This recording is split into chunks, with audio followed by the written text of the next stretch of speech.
Assalamualaikum warahmatullahi wabarakatuh. Sebelumnya kami dari kelompok 5 yang beranggotakan Muhammad Yudhistira dan Fendi Farneyanan akan menjelaskan presentasi yang berjudul Perjalanan Sejarah Manusia Zaman Pra-Yunani Kuno, Yunani Kuno dan Abad Pertengahan. Yang pertama, zaman pra-Yunani kuno. 1. Mitologi pra-Yunani. Cerita-cerita epik dan legenda dewa-dewa serta pahlawan dapat memberikan wawasan tentang sistem kepercayaan dan budaya mereka. Yang kedua, seni dan arsitektur. Bangunan monumental seperti Parthenon dan seni Yunani yang indah menghadirkan keajaiban yang bertahan hingga saat ini. Yang ketiga, filsafat dan pemikiran.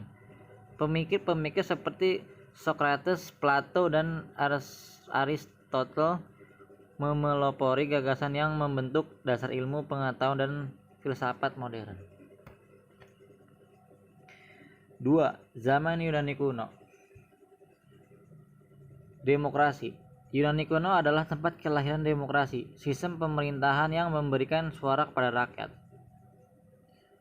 Olimpiade. Pertandingan olahraga megah Olimpiade menjadi perwujudan semangat persatuan dan keunggulan atletik. Teater.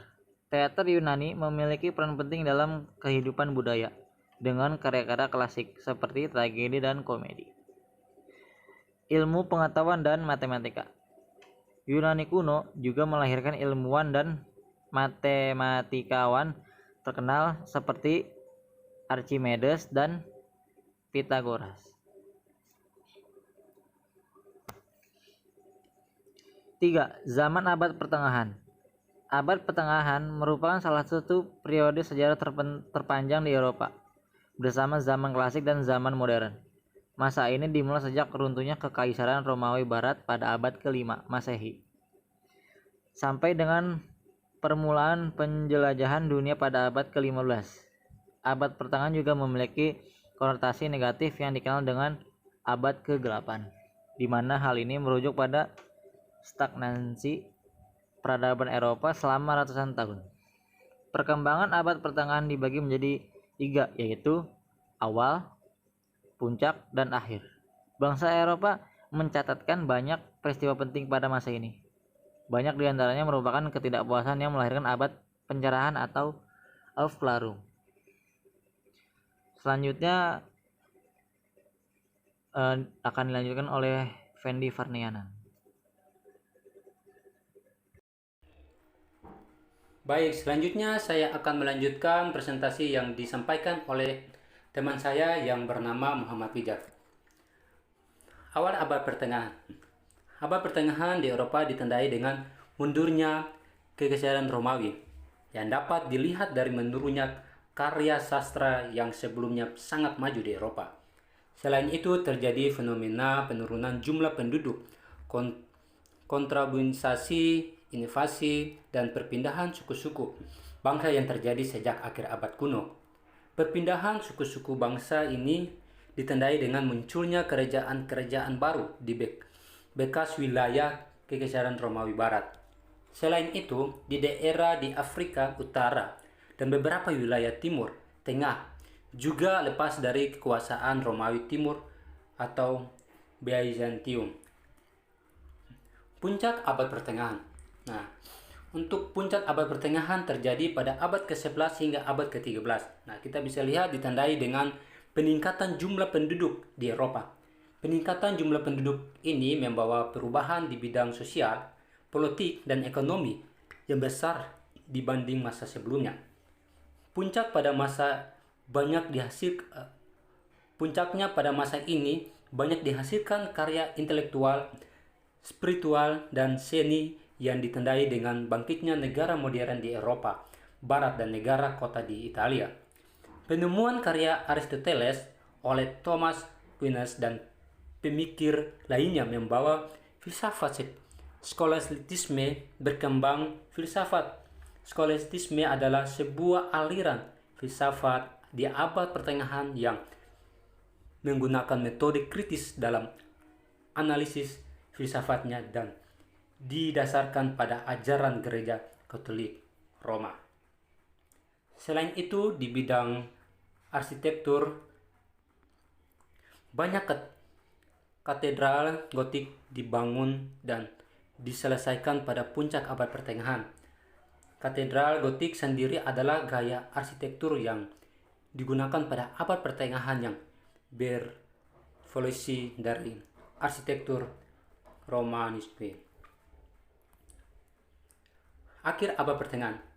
Masa akhir abad pertengahan terjadi pada abad ke-14 hingga abad ke-15 yang ditandai dengan merebaknya kelaparan dan wabah penyakit. Bencana kelaparan terbesar terjadi pada 1315 hingga 1317.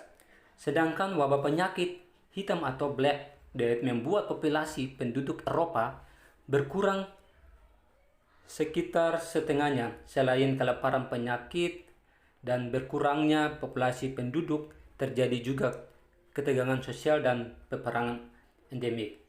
Peperangan tersebut adalah konflik petani yang terjadi di Prancis dan Inggris, serta perang 100 tahun antara Inggris dan Prancis. Konflik yang terjadi di gereja Katolik karena guncang skisma barat atau konflik internal gereja yang menjadi salah satu krisis yang terjadi di Eropa pada akhir abad pertengahan. Di sisi lain, pada masa ini juga terjadi perkembangan besar dalam bidang ilmu pengetahuan dan seni rupa. Perkembangan besar tersebut ditandai dengan mulai diperbaruinya teks-teks Romawi dan Yunani kuno yang berujung pada dimulainya Renaissance.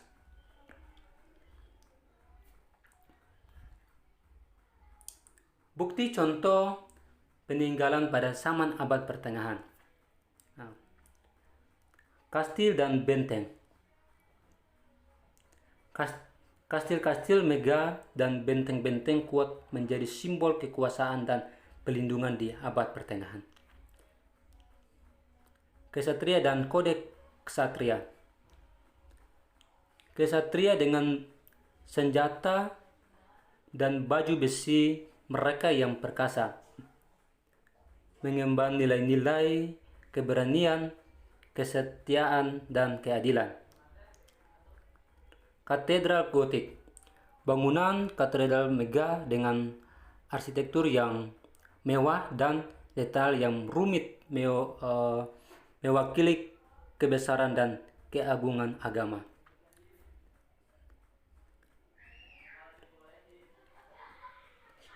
Naskah teriluminasi. Naskah-naskah dengan ilustrasi indah dan hiasan detail menunjukkan kemajuan seni dan sastra masa tersebut. Selanjutnya, 1. Kisah-kisah heroik. Di balik kebesaran zaman ini terdapat kisah-kisah yang menginspirasi tentang pahlawan dan perjuangan mereka. 2. Peninggalan dan pengaruh.